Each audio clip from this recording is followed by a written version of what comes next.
আল্লাহ সুবহানাহু ওয়া তাআলা নবীকে বলছেন, হে নবী, আপনি কি জানেন আপনার রব কেমন? তিনি এমন এক সত্তা যিনি মানুষ তার নিজের উপরে অনেক বেশি অত্যাচার, অনেক বেশি জুলুম করে থাকে, তারপরে আপনার রব তাকে ক্ষমা করে দেয়। এটা হচ্ছে আপনার রব। আল্লাহ সুবহানাহু ওয়া তাআলা বলছেন, ওয়া হুয়া ইয়াকবালু তাওবাতা আন ইবাদিহি ওয়া ইয়াফু আনিস সাইয়্যাত। সুবহানাল্লাহ।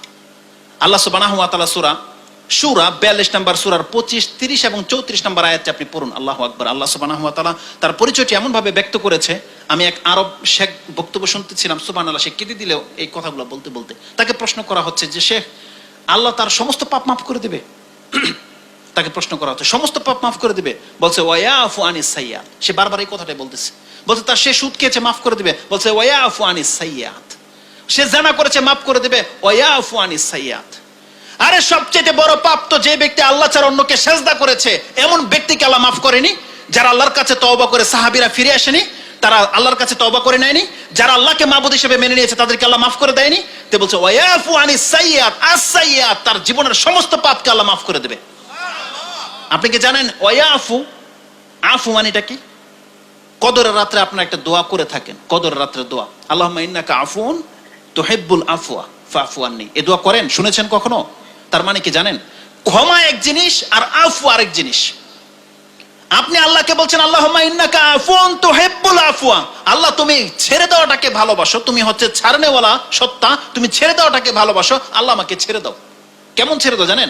অনেক বড় পাপ করে ফেলেছেন, একটা হলো ক্ষমা করে দেওয়া, যে তোকে ক্ষমা করে দিলাম। আপনি কোন এক কোম্পানিতে বড় ধরনের মিস্টেক করেছেন, মালিক আপনাকে টার্গেট করে রেখেছে, এইবারের মতো আপনাকে মাফ করা হলো, কিন্তু সেই ফাইলটা জমা থেকে গেছে। কিন্তু আপনি যদি প্রিয় পাত্র হন, খুব আপন কাছের কেউ হন, তখন সে বলল যা ছেড়ে দে, এটা কিছু না। আফু হচ্ছে এমন ব্যক্তি, আপনি একটা লোক আপনার পায়ের উপরে চাকা উঠিয়ে দিয়েছে সাইকেলের বা রিকশার, আপনি চট করে একটা থাপ্পড় মেরে দিলেন, তার মাফ করে দিলেন, এটা মাফ নয়, আপনি প্রতিশোধ নিয়েই নিলেন। কিন্তু তাকে ধরার পরে আপনার ইচ্ছা করছে অনেক কিছু তাকে করতে, কিন্তু রাগ ঝাঁক দিয়ে আপনি ছেড়ে দিলেন, আপনি মাফ করলেন, কিন্তু তার ভিতরটা কিছুটা রয়ে গেছে। এই লোককে নেক্সট টাইম আবার এই অবস্থায় পেলে তাকে আপনি ছাড়বেন না। যাদের বাগানের মালিক রয়েছেন বা কেউ ফল চুরি করতে এসেছে, ধরে নিয়েছেন, সেই ছেলেটাকে আপনি চিনে রেখেছেন, দ্বিতীয়বার আসলে তাকে আপনি ধরবেন না। এই প্রথমবার যেটা মাফ করেছেন এটা হচ্ছে মাফ, এটা আফু নয়। আফু মানে কি জানেন?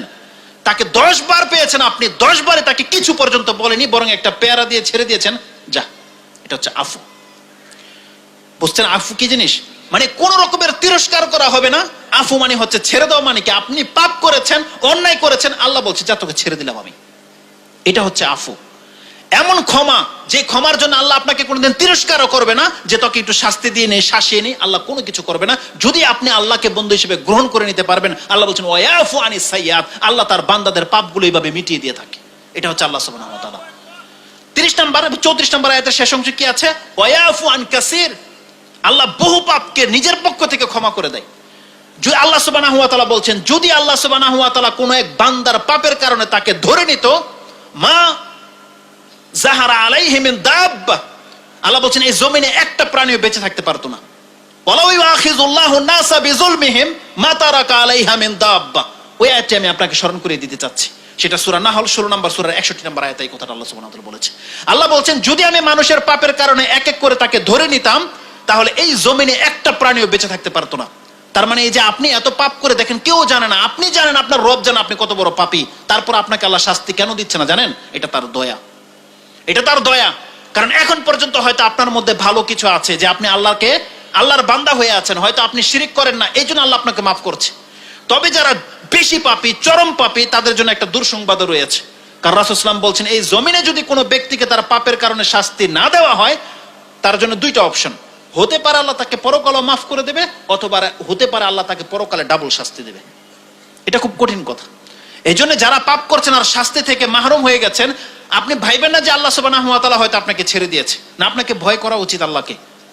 কারণ ইন্না রাব্বাকা লাশাদীদুল ইকাব, হে নবী আপনার রবের ক্ষমার দিকে যদি কোনো ব্যক্তি না আসে, তবে জেনে নেন আপনার রব যদি কাউকে ধরে নেয়, আপনার রবের পাকড়াও কিন্তু বড় কঠিন। এটা আল্লাহ সুবহানাহু ওয়া তাআলা কিন্তু আপনাকে জানিয়ে দিয়েছে। এজন্য আমাদেরকে ব্যালেন্স ঠিক রেখে কাজ করতে হবে।